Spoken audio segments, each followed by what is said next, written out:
Le lion ne mange pas de croquettes. Pas de chien, ni de chat, ont déclaré papa et maman. Comme Clémence est une petite fille obéissante, elle a donc amené un lion à la maison.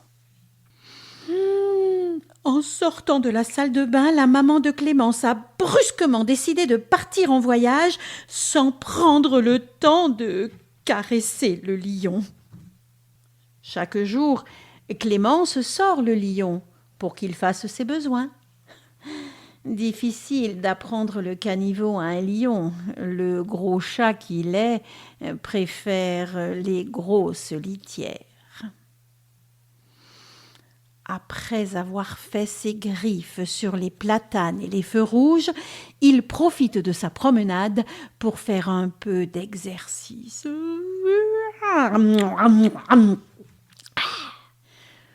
Inutile de dépenser son argent dans l'achat de boîtes ou de croquettes. Le lion se nourrit tout seul.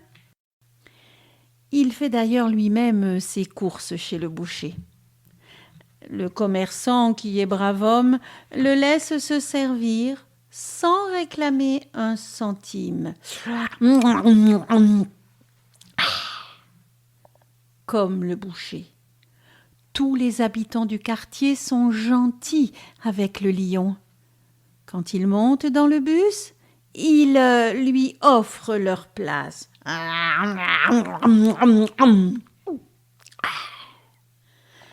Chaque matin, les passants consacrent un peu de leur temps à jouer avec le lion.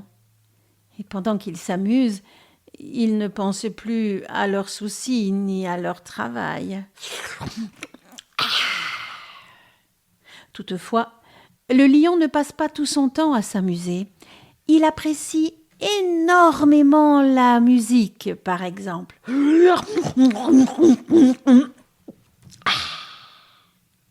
Le lion a également de lourdes responsabilités.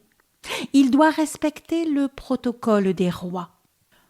En effet, lui-même roi de la savane et des animaux, la bienséance lui impose de saluer le roi du pays dans lequel il séjourne.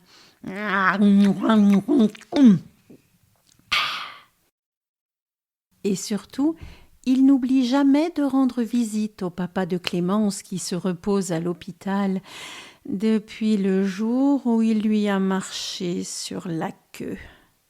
Le père de Clémence est très touché de savoir que le lion ne lui en veut plus pour la queue.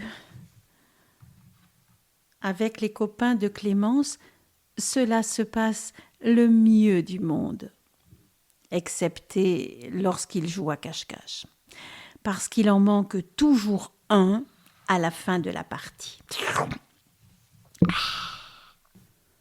Les parents des copains disparus sont venus chez Clémence.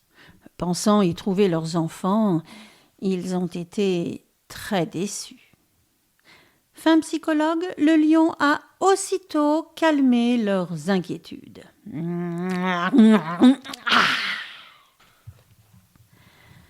Après les copains, c'est au tour des habitants du quartier de disparaître. C'est une véritable manie. Impossible d'organiser une grande partie de cache-cache dans ces conditions. Alors, Clémence et le lion décident d'en faire une toute petite, à 2 seulement. Après avoir trouvé Clémence, le lion a droit à un généreux goûter. Clémence, quant à elle, termine sa journée en compagnie de tous ses copains. Quelle joie de les retrouver, enfin! Voilà, c'est fini. Alors, elle vous a plu mon histoire, les enfants? Ouais, bon, sauf la fin qui est triste. Oui, pauvre petite fille. Mais c'est pas ça. C'est pour le lion que je suis triste. Ah bon? Ben oui, il ne lui reste plus que des croquettes à manger maintenant.